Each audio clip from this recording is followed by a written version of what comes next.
Si vous avez loupé l'épisode précédent, le père de ma fille m'a trompée et on s'est séparés. Faire face à cette trahison et mettre en place de nouveaux repères, c'est galère. Ça fait tout remonter. La réalité de notre couple, mes daddy issues et mon désir profond d'avoir un second enfant. Je suis Méry Royer et vous écoutez Le syndrome de la toile cirée, une série d'été du podcast Transfert, épisode 2, La décision.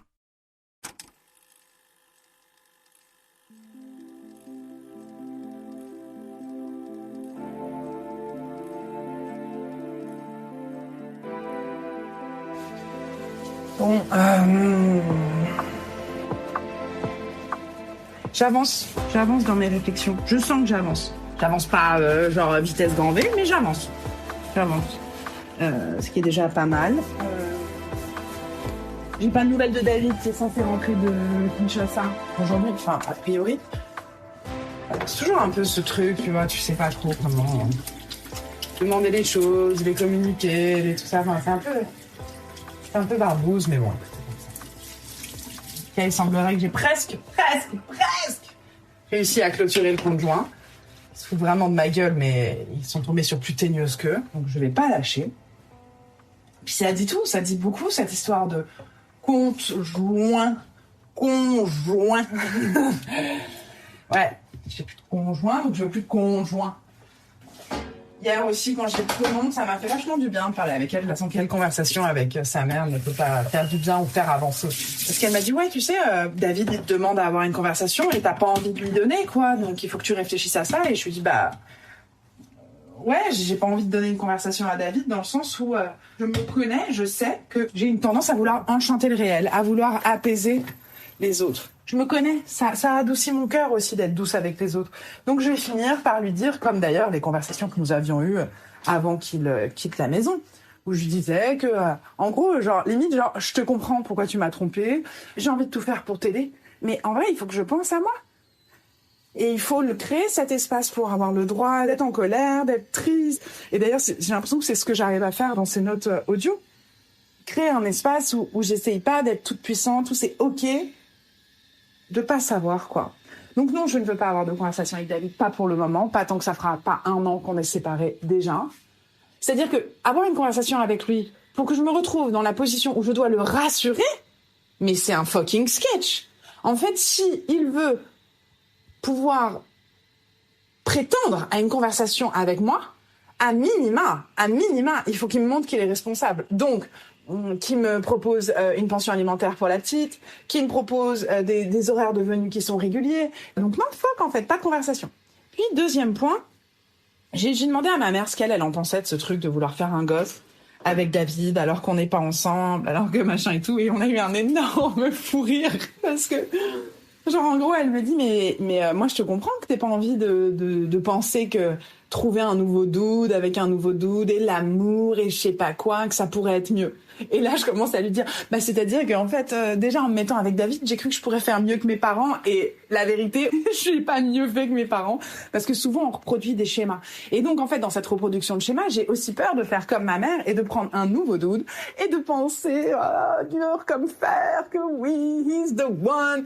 Et c'est pas, on fera mieux que nos parents. C'est pire, on fera mieux que notre premier mariage. Ah ouais, vous avez vachement mieux fait que votre premier mariage. Vous avez tellement fait souffrir vos enfants du premier mariage et du second, qu'il y a un moment où moi je n'y crois pas. En fait, l'enfant qui naît de ce deuxième mariage avec toutes ses attentes, avec soi-disant papa-maman dans une meilleure situation, machin, ce qui est en fait un peu faux, c'est-à-dire que cet enfant est grandi dans un nid d'amour, dans un cocon d'amour, mais les attentes qui sont sur ses épaules, elles sont trop lourdes. Donc, on parle de ça avec Colombe, on a une espèce de fou rire où elle me dit de fait, tu aurais faire mieux que nous, mais en fait tu n'as pas mieux fait. Et c'est pas grave, parce qu'en plus c'est ça qu'il y a de bien avec Colombe, c'est que c'est un espace où on peut discuter et on peut s'auto-critiquer ou se critiquer mutuellement sans que ça soit ressenti ou comme une attaque. Donc Colombe m'a un peu rassurée en me disant, finalement, si ça se passe, elle m'a dit, je comprends. En fait, elle arrête pas de dire quand t'auras ton deuxième enfant, pour elle, c'est même pas un sujet. Et je lui dis, oui, mais est-ce que tu crois que l'enfant, il m'en voudra après parce que je l'aurais fait hors contexte, marital. Je l'aurais fait avec son père, mais pas dans un truc où on vit ensemble. Et elle m'a dit, mais de toutes les façons, les enfants te reprochent toujours quelque chose, alors qu'est-ce qu'on s'en fout? Elle m'a tellement fait rire, elle est tellement géniale. Oh, comment je ferais sans ma mère? Franchement, je sais pas comment je ferais sans ma mère. C'est incroyable de pouvoir discuter avec elle, quoi. Je sais ma chance. Je sais ma chance. Parce que c'est pas... J'ai des amis, leur mère n'est plus vivante, quoi. C'est dur, quoi, pour avancer en tant que femme. C'est-à-dire que oui, t'as besoin de ta maman quand t'es petite. Oui, c'est sûr. C'est sûr que t'en as besoin. Bien sûr que t'en as besoin. Je le vois bien avec ma fille et tout. Mais quand tu deviens une femme, comment t'as besoin de ta maman? Et quand je dis femme, d'ailleurs, c'est pas quand tu deviens une femme, c'est quand tu deviens une mère. Waouh, t'as besoin de ta mère. Et Colombe, elle a 1001 défauts, mais sa plus grande qualité, c'est qu'elle nous aime et elle est solide, tout en étant vulnérable, tout en disant bah oui, à tel endroit j'ai merdé, voilà, certes, ok, mais je vous aime. Et si vous n'êtes pas content, dites-le moi, j'écoute, et je vais pas essayer de vous faire changer d'avis et je vais pas vous fermer la porte parce que vous m'avez dit que j'avais merdé. Non, pas du tout, plutôt le contraire, je vais ouvrir plus fort mes bras. Oh, quelle preuve d'amour. Ma glaçon, je l'aime trop, ma maman, je l'aime trop.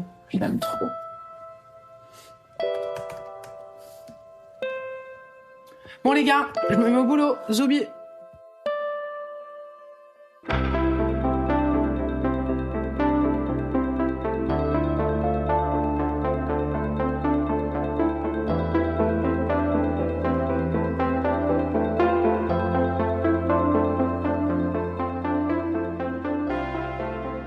Ouais, c'est toujours le même truc, c'est... T'as pu compter sur mon daron? Vraiment pas. Vraiment pas dans ma vie. D'ailleurs, je me demande comment ma mère, elle a fait, genre, émotionnellement, à quel point elle a dû prendre sur elle. Et vraiment, genre, prendre sur elle un tel niveau pour avoir la responsabilité seule, en fait. Parce que le mec, il en avait rien à foutre, quoi. C'est Colombe qui leur achetait des sacs, c'est Colombe qui payait l'école, c'est Colombe qui... Tu vois? Donc en fait, je sais pas, je me dis, mais c'est où? Alors après, elle avait un nouveau mec, alors c'était genre... lui, il l'a rassuré en lui disant... Mon beau-père, il l'a rassuré en lui disant « Ouais, c'est bien ce que tu fais, Colombe, c'est bien. C'est ça qu'il faut faire, bravo et tout. » Et par derrière, quand elle avait le dos tourné, il me mettait sur la gueule. Quel fils de pute, celui-là. Mais donc, tu vois? Donc en fait, il a gagné sa confiance pour mieux la rompre aussi. Pour mieux en abuser. D'ailleurs, pas la rompre, pour mieux abuser. D'ailleurs, c'est ça qui me fait peur dans un jour retrouver une forme de plaisir dans le couple, de machin, de trucs, parce qu'en fait, je me dis, mais un mec, il va gagner ma confiance pour abuser de ma fille derrière. Voilà, c'est exactement ça. Ouais.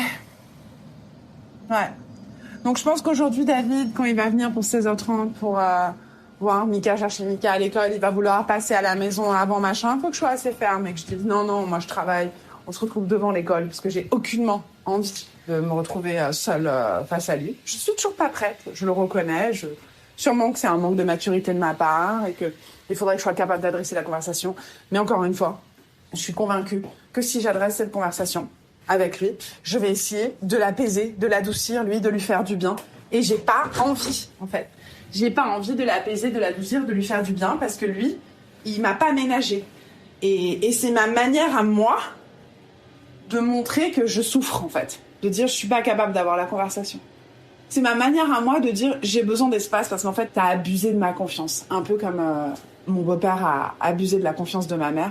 Bref, du coup, lui, il a abusé, et du coup, je sais pas trop comment réussir à dire quand je me sens abusée. J'ai plutôt une tendance à dire, je m'en suis relevée, je me relève. Voilà, c'est peut-être ça, ce truc de toute puissance, de même devant mes copines, de vouloir toujours dire que ça va, que machin. Parce que je me persuade aussi, je veux aller bien. Et je sais que si je parle avec mon abuseur, je vais lui trouver des circonstances atténuantes, je vais lui trouver des raisons de son abus. Comme mon beau-père me disait quand j'étais petite qu'il me tabassait parce que mon père était absent. Parce que mon père faisait pas son travail. Et là, l'excuse suprême. Je te cogne parce que ton père t'a pas éduqué. Putain de sa mère. Ok, lundi matin, 8h37. Ok les gars, bon, je vais me mettre au boulot, sinon là, je pense que je vais... Allez, bonne journée, salut.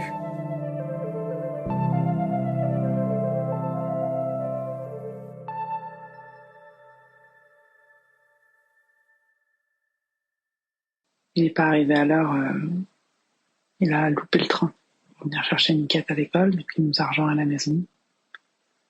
Mais en fait, dès que je l'ai vu, j'étais tendue. J'étais en colère. Je sais pas, j'ai l'impression que je peux pas communiquer avec lui. En même temps, c'est bizarre parce que j'ai envie de communiquer avec lui, j'ai envie de parler avec lui, de savoir où il en est, et en même temps, j'ai pas envie. Voilà. Donc, je suis tendue. Je dois bosser, livrer un montage pour vendredi. Bon, je vais y arriver, hein, y a pas de problème, mais c'est la réalité du truc qui te sèche, quoi. Tu sais, ça me renferme sur moi, genre. Je me sentais bien quand il était pas là, j'ai l'impression que j'avais récupéré ma voix et dès que je le vois, justement, j'ai l'impression que je m'éteins. En fait, mes élans d'affection à son endroit, ils m'énervent. Ils m'agacent. Et sûrement c'est ça qui me fait du mal. Ce truc que j'essaie de freiner parce que c'est un instinct naturel. Quand t'as été si longtemps avec quelqu'un, je sais pas, j'y arrive pas. Il faut que je l'ai la conversation avec lui. Finalement, peut-être que ça apaiserait les choses. Pour moi, avant tout. J'espère juste qu'il va aller mieux, qu'il va prendre soin de lui. Comme ça, il pourra prendre soin de sa fille. C'est tout ce que j'espère, en fait. Parce que si je fais le parallèle avec moi, ce qui me fait mal, c'est que mon père n'a jamais pris soin de moi. C'est ça qui me fait mal. Enfin, j'aurais aimé que mon père il prenne soin de moi. Il me donne l'impression que je suis importante pour lui. Je passe un peu brouillon tout ce que j'ai dans la tête et tout, mais ça me fait du bien de le dire ici.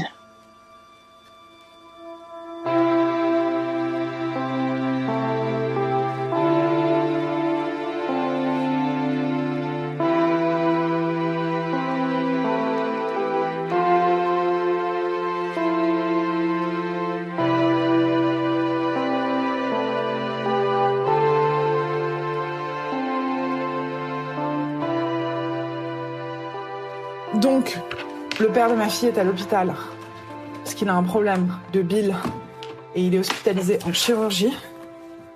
Donc ça, c'est grave, ça, c'est sérieux. Je savais qu'ils allaient le garder toute la nuit, je le sentais en fait, qu'ils allaient pas le laisser repartir parce que ça mettait vachement de temps les retours de résultats, donc je pense que oui, ça prend du temps, les retours de résultats et compagnie, mais je me suis aussi dit, ça sent pas bon, tu vois. Voilà. Donc, quitte à bosser sur une relation, voilà, c'est là où je voulais en venir. Quitte à bosser sur une relation, quitte à faire des efforts, quitte à dépasser des griefs, des endroits où ça coince, des moments où il faudra avoir des conversations difficiles et essayer de les avoir, quitte à faire ça. Autant le faire avec quelqu'un avec qui tu as fait ta famille. Donc, je vais travailler sur cette relation avec David. Pas que je reveuille habiter avec lui, certainement pas. D'ailleurs, là, pour Bliss, je suis en train de monter une histoire absolument charmante d'une femme de 48 ans qui s'appelle Maude et qui vit en sépartement avec le père de ses 3 enfants. Et franchement, ça m'a fait rêver. Parce que, ouais, les parents peuvent se séparer, mais les enfants n'ont pas à subir cette séparation, quoi. C'est tout ce que je souhaiterais à David, qu'il puisse... Voilà, vivre pas loin de nous et se rendre présent dans le quotidien de notre fille et tout ça. On n'y est pas encore, mais je sais qu'on peut y arriver. On n'y est pas encore, mais je sais qu'on peut y arriver. Et pour y arriver, il faut travailler dessus. Et pas attendre que l'amour vienne me saisir. Puis en plus, j'étalerai ça dans le visage de ma fille. Je regarde, ça c'est le vrai amour, ça c'est génial, ça c'est formidable, miminou, quoi, quand je fais des petits bisous et tout ça. J'ai vécu ça, enfant. Et c'est atroce. C'est atroce. Après, je crois qu'il y a aussi un truc...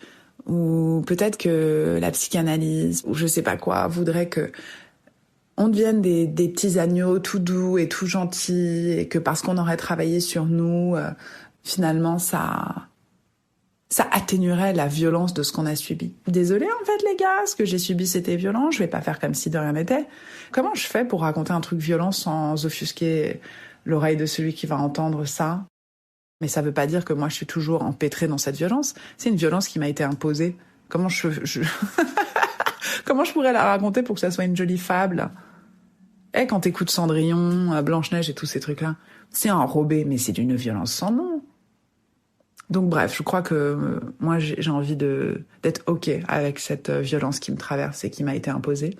Et donc, par ricochet, essayer de pas imposer cette violence-là à ma fille. C'est ok ça? C'est légitime? Ou on perpétue un système, on perpétue des schémas ad vitam aeternam parce qu'on connaît que ça? Bah non, fuck it. Donc, voilà, bosser sur cette relation avec David. Pour lui, pour moi, et surtout, principalement, pour notre fille. Bon, allez, à toutes. Bon, j'ai revu David. Je suis revenue le voir à l'hôpital. J'étais hyper mal avant d'aller le voir. Hyper mal hier soir. Enfin, franchement, hier, ça m'a terrassée. Mais là, je sais pas, ça va, je me sens bien, je me sens soulagée aussi parce que j'ai été le voir, on a discuté. Et en fait, j'ai réussi à lui dire que je voulais un autre enfant, mais je voulais pas être en couple avec lui. Que je sais que ça peut paraître bizarre, mais c'est comme ça. Que je serai toujours sa partenaire, qu'il faut toujours compter sur moi, mais que j'ai pas envie de vivre avec lui, que j'ai pas envie d'être en couple avec lui, que j'ai l'impression que je ne pourrais pas le satisfaire maritalement, tout comme il ne pourra pas me satisfaire maritalement, et que d'ailleurs, depuis qu'on était dégagés de ces obligations l'un envers l'autre, en tout cas moi je me sentais mieux. Donc toutes ces choses, c'était bien de pouvoir les dire, parce que là depuis 48 heures depuis qu'il était à l'hôpital, ça me... En fait je peux pas vraiment en parler, j'ai personne à qui en parler. C'est aussi ça que ça m'apprend, tout ça là, c'est d'affronter les choses et de faire confiance. J'ai confiance. Dans mon cœur, je sais ce qui est bon pour moi et ce dont j'ai besoin. Et ce dont ma fille a besoin et ce dont David a besoin. On a besoin de se montrer qu'on est une famille et que même si on n'a pas réussi à avoir la vie de couple dont nous rêvions, je pense que en fait on peut inventer le modèle familial qu'il nous faut pour nous épanouir. Ah Seigneur, je pensais pas que ça me ferait autant de bien de le voir. Et c'est ça aussi ce que je lui ai dit. Peut-être qu'on n'était pas fait pour être un couple, peut-être qu'il fallait qu'on reste amis. En tout cas, cette amitié, pour moi, elle est essentielle et je nous souhaite de la préserver le plus longtemps possible. Et je pense qu'on y arrivera beaucoup mieux que si on essaie d'être un couple et qu'en fait, on amène nos frustrations sur la table. Ah, je suis soulagée. Qu'est-ce que ça pèse, les mots intérieurs? Qu'est-ce que ça pèse? Et une fois qu'ils sont sortis, voilà, c'est ça que je vois. Non, ça m'a fait du bien. Oh là là, que ça m'a fait du bien. Mais qui l'eût cru? L'affaire aux multiples rebondissements. L'affaire aux multiples rebondissements.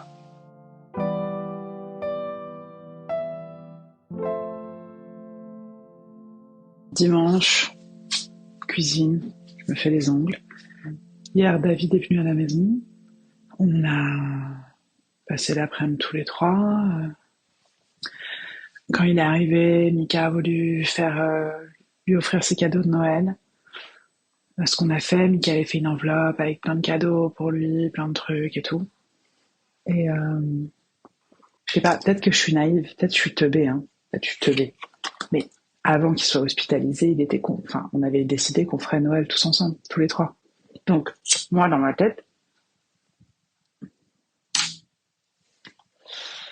je sais pas, c'était évident qu'il aurait un cadeau pour moi, quoi. Aussi petit soit-il, mais un truc, un geste. Ben non, nada. Et t'es là, t'assistes à la scène et tu te dis putain, mais en fait, pendant 10 ans, j'étais maquée à toi et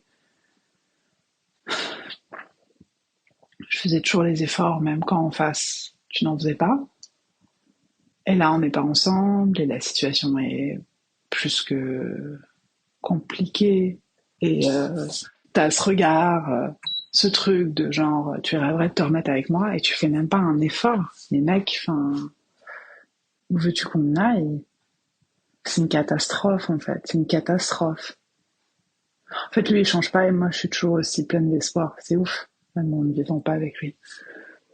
Donc voilà, j'étais vraiment pas bien, et ça s'est ressenti. Et du coup, quand il est parti, Mika m'a dit ouais, c'était nul, tu boudais, à quoi ça sert? Elle avait tout un tas de remarques à me faire, ce qui était assez juste. Hein. Et elle a passé le Noël le plus nul de sa vie, avec des parents séparés, un père à l'hôpital tu vois. Et donc,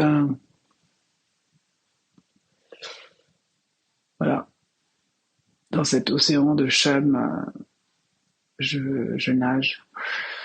Alors, c'est pas vrai, parce que j'essaye de mettre de la joie et qu'il y en a, parce que c'est comme ça, parce que la vie, elle est plus forte. Mais juste, genre, c'est tellement décevant. En fait, c'est décevant. Je sais qu'il va mal, mais je sais que j'ai pas les ressources. Enfin, moi, mes ressources, elles sont pour Mika, quoi. Pour moi, pour Mika. Enfin, c'est... Et pourtant, je suis très là pour lui, mais tu vois, je me sens quand même coupable. Enfin, je sais pas, il y a un truc de... c'est un pétrin, je suis dans un pétrin pas possible.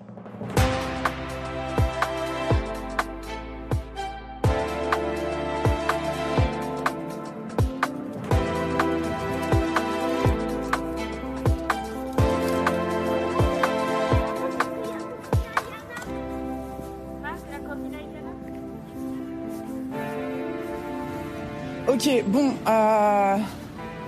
outre les habituelles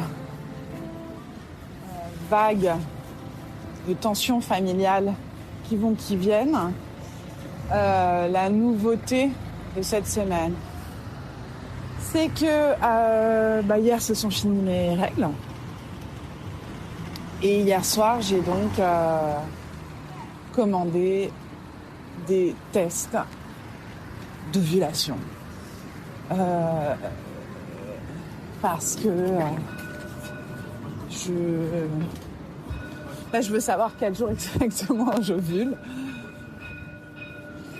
Je crois fermement qu'il faut que j'écoute cette petite voix intérieure, même si hier soir, une fois la validation de cet achat, j'ai commencé à paniquer, à me dire je pourrais plus faire ci, et je pourrais pas manger mes compléments alimentaires, et je vais être obèse, et tadadi, et tadada. Alors qu'en fait, on n'y est même pas, tu vois, et que la première étape avant de penser au et si, et puis, et bou, et là, c'est déjà d'être capable de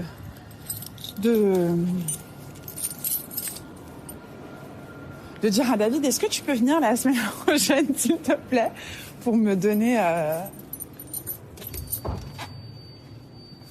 du sperme. Voilà. Donc, j'ai acheté les tests. Je vais les recevoir lundi. A priori, mon jour d'ovule sur mon appli, c'est jeudi prochain. Mais voilà, je ferai le test. J'en ai acheté 10, ça coûte une fortune. Une fortune. Voilà quoi. Allons-y. Et peut-être que j'en parlerai en face samedi. Bah, écoute, la semaine prochaine... Samedi étant demain. Hein. Peux-tu venir voilà. Sachant que lui aussi, il a 1000 trucs sur son plateau. Parce que... comment ça s'appelle ? Parce que... il doit faire une biopsie du foie. Donc bon, il a des choses à faire, mais en fait, moi aussi j'ai des choses à faire. Moi aussi j'ai envie d'avancer, j'en ai marre. Ça fait 1 an. Je vais pas attendre ad vitam. Voilà, ne pas baisser les bras, ne pas se laisser envahir et surtout croire cette voix qui me parle et qui attend des choses, en fait, tout simplement. Elle attend des choses, cette voix. Elle attend que ça bouge, elle attend que ça se passe. Donc je vais faire en sorte que ça bouge et que ça se passe. Donc, on y va. On est fertile. On a envie. Jusque-là, on se posait des questions, je ne savais pas. Est-ce que vraiment j'ai envie d'être avec lui? Est-ce que c'est bien? Est-ce que c'est adapté? Et le fait de ne plus vivre ensemble, de ne plus être ensemble, bah, ça rend le truc assez clair, finalement. Oui, je ne vis plus avec lui. Oui, on n'est plus un couple. Mais ça reste la personne avec qui j'ai envie de faire et de continuer à faire ma famille. Et quitte à réfléchir à comment ça peut s'organiser. Donc il faut continuer de rêver, en fait. Il faut continuer de rêver, sinon... si je rêve pas à la vie qui me semble possible, eh ben personne ne le fera pour moi. Pour moi, pour nous, pour notre famille. Tant qu'il existe, c'est lui, quoi. Alors, je n'ai pas envie physiquement de lui, je n'ai pas envie de tendresse de sa part, mais je peux pas imaginer la vie sans lui. Et d'ailleurs, j'ai jamais envie qu'on rentre en conflit, parce que j'ai toujours la vision du plan large, de la grande photo. Et la grande photo, c'est que il est ma personne et je suis sa personne. Même si on est en colère, même si on est fâché l'un contre l'autre, même si on est frustré, même si on est blessé, même si on est triste, je suis sa personne et il est ma personne. C'est bizarre aussi ce truc de... Il ressemble tellement... Ouais, il ressemble pas à mon père, mais enfin, c'est quand même la phrase que j'avais envie de dire, mais... Pour mon frère Adrien, c'est très difficile. Je pense pas qu'ici, ça soit l'espace où j'ai le droit de raconter le vécu de mes frères et sœurs.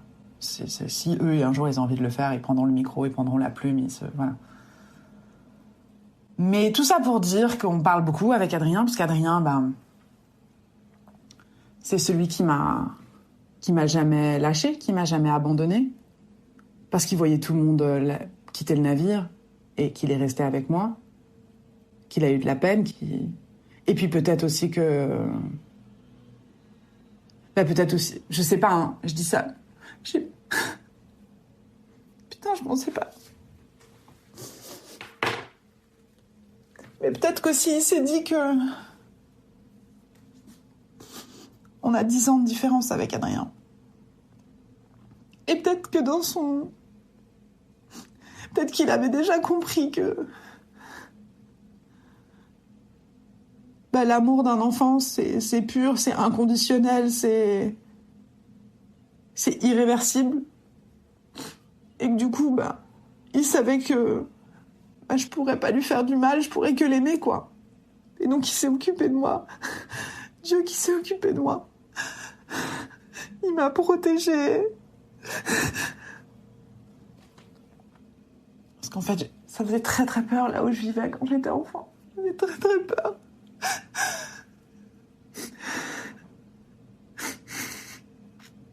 Et lui, il était là, et même s'il était en colère contre ma mère, ses choix, mon affreux beau-père, il allait au-devant de tout ça pour pas me laisser dans ce bourbier de merde. Et après, il m'emmenait chez Philippe. Il essayait de me transmettre tout ce à côté de quoi je passais, parce que il n'y avait pas de place pour une petite fille dans la vie de Philippe et Anne. Et donc bref, il était toujours là, et évidemment il était donc beaucoup là quand c'était dur, mais c'est surtout qu'en fait il était là aussi pour la joie. Il a participé. Je veux dire, quand t'es enfant, tu te souviens pas de... Enfin, t'as un espèce d'instinct de survie tellement développé que tous les moments difficiles, tu les ranges dans un coin de ta tête. Tu les enfermes dans une armoire, dans une commode. En revanche, les moments de joie, les fous rires, l'insouciance, ça reste très fort parce que t'en as besoin. Moi, j'en avais besoin. J'avais besoin d'avoir ces souvenirs à portée de main tout le temps dans ma tête pour pouvoir y accéder. Surtout dans les moments où la violence était trop grande. Et ce qui me sortait de ma sidération, c'était de pouvoir avoir accès à ces souvenirs, de savoir qu'Adrien viendrait, qu'on pourrait rire encore et qu'on irait se balader, et que juste sa présence allait adoucir tout et le rendre joyeux. Adrien, il avait personne quand il était petit pour l'aider à faire ça. Je pense que c'est aussi pour ça qu'il a été en capacité de le faire avec moi, parce que ça lui avait tellement manqué, putain. Que quelqu'un le protège, que quelqu'un prenne soin de lui. Bref, tout ça pour dire que l'espace avec Adrien, c'était un espace où on avait le droit d'être en joie, on avait le droit de rire, on avait le droit de rêver, on avait le droit de... Je crois que notre jeu favori avec Adrien depuis qu'on est petit, depuis que je suis petite, c'est d'imaginer comment on va conquérir le monde. Enfin, je dis pas conquérir le monde, mais comment on va... comprendre le système, le dépasser, tout ça. Et aussi ensemble, on avait le droit de parler des sujets qui étaient tabous. Tabous, quoi, dans la famille. C'était tabou de dire à Colombe que l'homme qu'elle avait choisi pour faire sa vie était extrêmement dangereux. C'était tabou de demander, de dire à Philippe que notre petite sœur Emma nous manquait, que ça nous avait... qu'on était mal, quoi. On n'avait pas le droit de parler d'Emma. Il fallait faire comme si tout allait bien. Autant chez Philippe, autant chez Colombe. Et donc, c'est vrai qu'avec Adrien, on avait le droit, on pouvait parler d'Emma, on pouvait parler de Philippe, je pouvais cracher ma rage, il pouvait cracher la sienne. Et parfois, on était un peu une usine à colère, mais en même temps, on n'avait tellement pas d'autre endroit où le dire que ça faisait du bien. C'était normal, c'était amplifié, mais ça faisait du bien qu'on puisse tout sortir ensemble. Et savoir que quelqu'un sait ce que je vis, et je sais ce qu'il vit, et au milieu de quoi il navigue. Mais dans notre îlot d'honnêteté, dans notre monde fabriqué, on savait que c'était fabriqué, et que c'était comme si on était deux face à une armée, quoi. Et qu'en fait, ce qui dominait, c'était le silence, faire bonne figure, dire que tout allait bien. J'ai fait cet énorme détour pour rentrer dans mes entrailles, parce qu'en fait, je me demande d'où vient mon syndrome de la toile cirée. J'étais jamais quelqu'un qui, justement, dans toute ma vingtaine, je fermais pas ma gueule, je disais ce que je pensais, surtout aux hommes et tout. Et en me mettant avec David, au début, je disais beaucoup, et puis finalement, quand Mika est né, il y a comme un truc qui s'est ouvert en moi, et j'ai mis tellement de temps à me reconnaître, à me retrouver, à savoir qui j'étais, à comprendre comment je fonctionnais, que j'ai développé ce syndrome de la toile cirée, où il faut surtout rien dire, surtout pas faire de vagues, maintenir les apparences. De peur qu'il m'aime plus, en fait. De peur que si je le mets devant ses réalités et ses contradictions, il me dise vas-y, je me casse, tu me fais chier, Mary. Parce qu'en fait, c'est dans ça que j'ai grandi.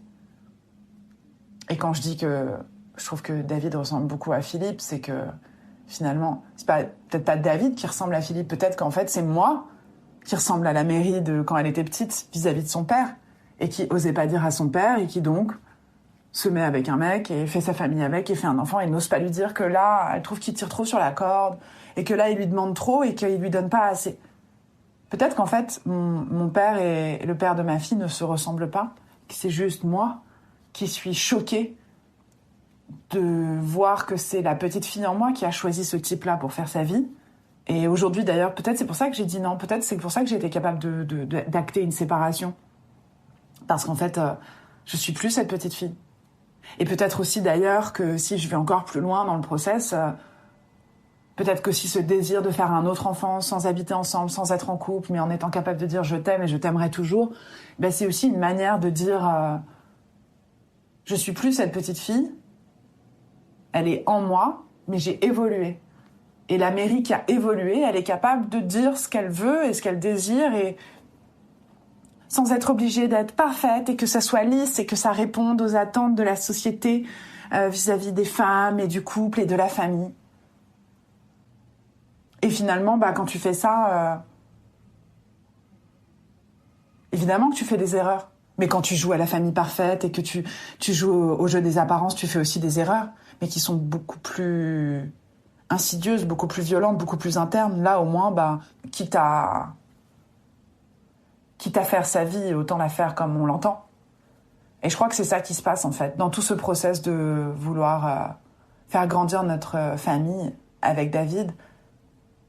Être capable de dire à l'homme que j'aime, je voudrais un autre enfant de toi, mais je ne veux pas vivre avec toi, je ne veux pas être maritalement en couple avec toi, parce que je ne sais pas me mettre des limites et je ne sais pas verbaliser encore suffisamment face à un homme, et d'être capable de lui dire, écoute, si tu es là à 3 points, c'est-à-dire la conception via une pipette de Doliprane, le jour de l'accouchement, et aller à la préfecture pour reconnaître ton enfant, juste si tu es là à ces 3 rendez-vous-là, si tu réponds présent, je te serai éternellement reconnaissante. Et ma confiance à ton endroit recommencera à se tisser.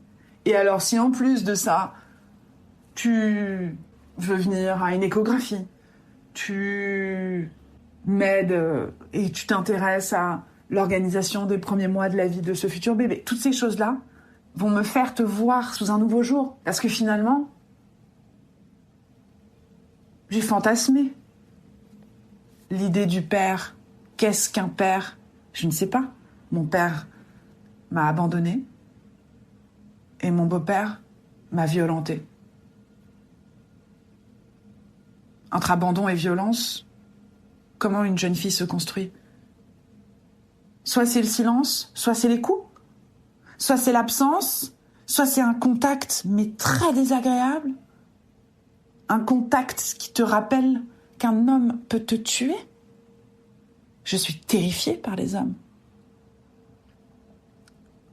Pourquoi est-ce que je ne peux pas m'imaginer retomber amoureuse ? Pourquoi est-ce que je ne peux pas m'imaginer faire une vie avec un nouvel homme ? Parce que j'ai peur des hommes. J'ai peur des hommes jusqu'au plus profond de moi-même, jusque dans ma moelle épinière, jusqu'au fond de mon cœur. Pourquoi j'ai peur des hommes ? Parce que l'homme qui m'a éduquée m'a tellement exprimé, m'a tellement démontré comment un homme pouvait venir au bout d'une femme, la tuer, que j'ai très peur d'eux. Et que j'ai vachement souffert de ce truc de la dualité, de un côté devoir, j'allais dire satisfaire, mais je pensais à séduire, mais c'est terrible. Hein. Devoir séduire mon père parce qu'il m'a abandonnée et que il faut toujours machin. Et de l'autre, devoir être irréprochable parce qu'au moindre truc où je suis moi-même, je me prends un truc dans la gueule. Une humiliation, un coup, les mots suffisent pas. Donc évidemment que même si David n'a pas été violent avec moi, il y a quand même une part de moi qui sait que c'est un homme. Et j'ai essayé de le nier, ça. Non, David me fera jamais de mal. David a peur de Dieu. David ne nanani. David ne nanana. David de patata. Badabadaba de boudou. Bien sûr, Mary. David, il a quand même réussi à te faire mal. Ça m'a fait penser à mon beau-père. Et du coup, ça m'a fait encore plus mal de me dire, putain, David... Voilà. Mec que je ne pensais pas capable de faire des trucs comme ça. Donc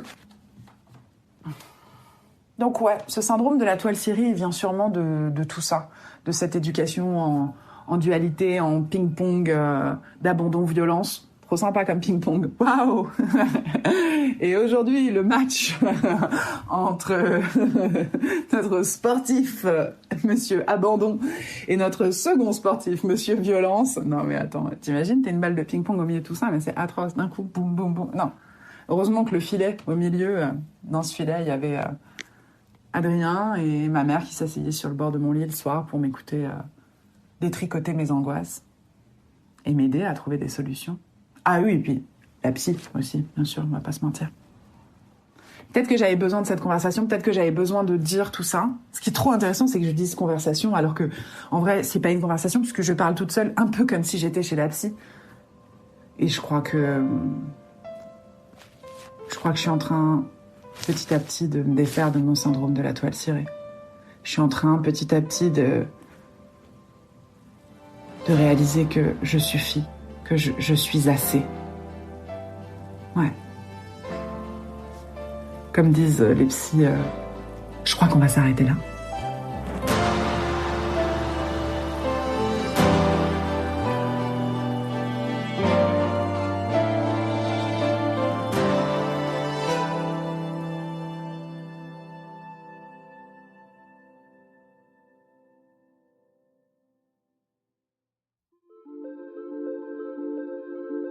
Vous venez d'écouter l'épisode 2 du Syndrome de la toile cirée, une série estivale de Transfert avec Mary Royer. Transfert est un podcast produit par Slate.fr. Direction et production éditoriale, Sarah Koskiewicz et Benjamin Septem-Ours. Chargé de post-production, Mona Delahaye. Prise de son, Mary Royer. Musique originale, Nicolas Mollet. Habillage musical, Benjamin Septem-Ours. L'introduction est écrite par Sarah Koskiewicz et Benjamin Septem-Ours. Elle est lue par Mary Royer. Retrouvez Transfert tous les jeudis sur Slate.fr et sur votre application d'écoute préférée. Découvrez aussi Transfert Club, l'offre premium de Transfert. 3 fois par mois, Transfert donne accès à du contenu exclusif, des histoires inédites et les coulisses de vos épisodes préférés. Pour vous abonner, c'est simple, rendez-vous sur slate.fr/transfertclub. Vous pouvez aussi vous abonner à notre newsletter, notre compte Instagram et rejoindre le Discord de Transfert. Toutes les informations nécessaires sont disponibles dans la description de l'épisode. Pour proposer une histoire, vous pouvez nous envoyer un mail à l'adresse transfert@slate.fr.